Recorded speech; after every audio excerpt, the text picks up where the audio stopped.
What do you get when you have 8 Nazi saboteurs, 2 Nazi submarines, and a lot of explosives? Could be a recipe for disaster, however, lack of experience, training, and 2 of the 8 Nazis defected to the USA. Today, we dive into the 1942 failed Nazi terrorist plot against the United States in World War II on this episode of the Dead Fed Files.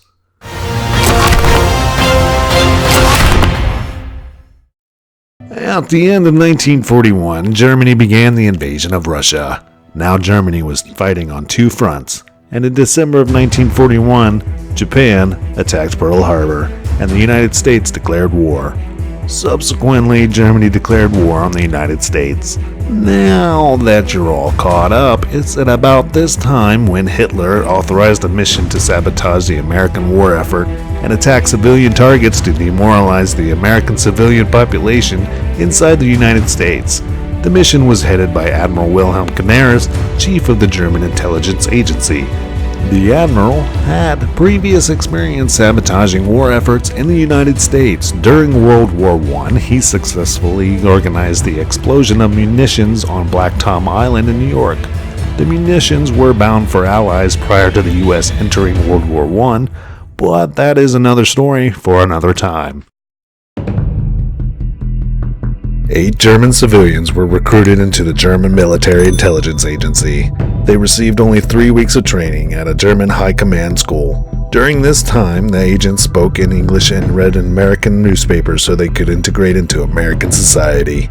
The agents were instructed in the manufacture and use of explosives, incendiaries, and primers, and various forms of mechanical, chemical, and electrical delayed timing devices.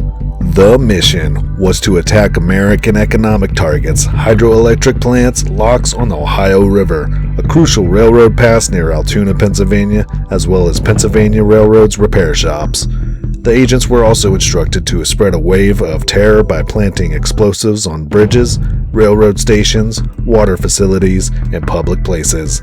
The operation was intended to be a 2-year deployment. On the night of June 12, 1942, the first submarine to arrive in the U.S. was U-202. It landed in Amgansett, New York, which is about 100 miles east of New York City on Long Island.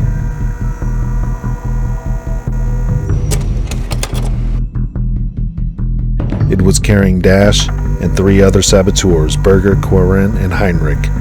The team came ashore wearing German Navy uniforms so that if they were captured, they would be classified as prisoners of war rather than spies. The agents also brought their explosives, primers, and incendiaries and buried them next to their uniforms on the beach. When Dash was discovered amidst the dunes by an unarmed Coast Guard, John C. Cullen, Dash seized Cullen by the collar, threatened him, and stuffed $260 into his hand as a bribe.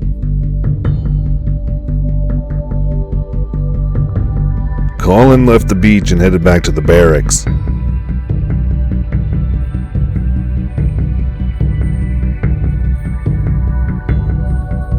He reported the encounter to a superior, and in the morning, an armed patrol returned to the site but found only buried equipment.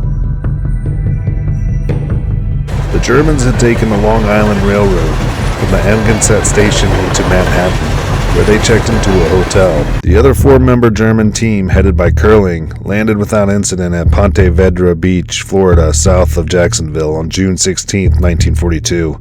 They came on U-584, another submarine. This group came ashore wearing bathing suits but wore German Navy hats.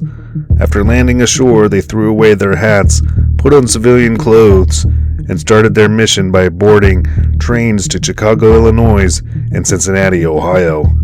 The 2 teams were to meet on July 4th in a hotel in Cincinnati to coordinate their sabotage operations. Dash called Berger into the upper story hotel room and opened a window, saying that they would talk, and if they disagreed, only one of us will walk out that door. The other will fly out this window.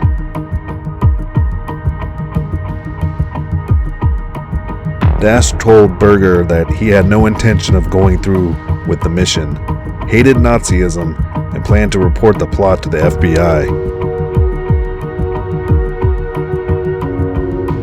Berger agreed to defect to the United States immediately.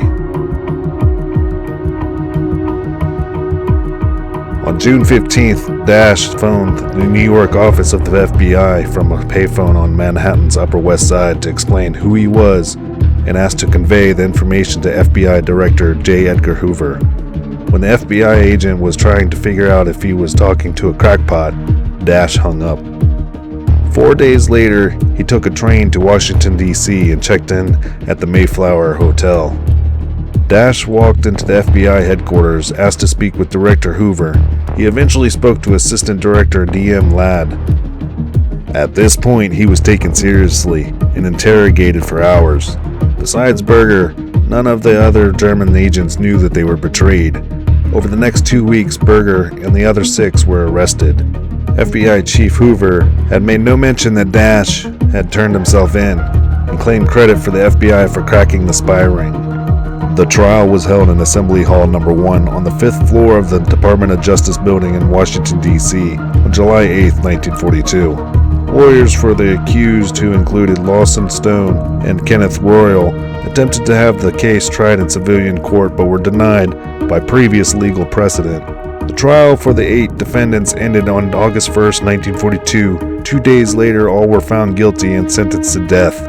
President Roosevelt commuted Berger's sentence to life in prison, and Dash's to 30 years because they turned themselves in and provided information about the others. The other conspirators were executed on August 8, 1942, in the electric chair on the 3rd floor of the District Columbia Jail. In 1948, Dash and Berger were deported back to Germany. They were not welcomed back, and they were seen as traitors and cowards. If you enjoyed this video, don't forget to subscribe and hit that notification bell for more DeadFed content. If you want a more in-depth look at this story, I have linked websites and the full-length original 1942 news clips in the description below. And thank you for watching this episode of the DeadFed Files.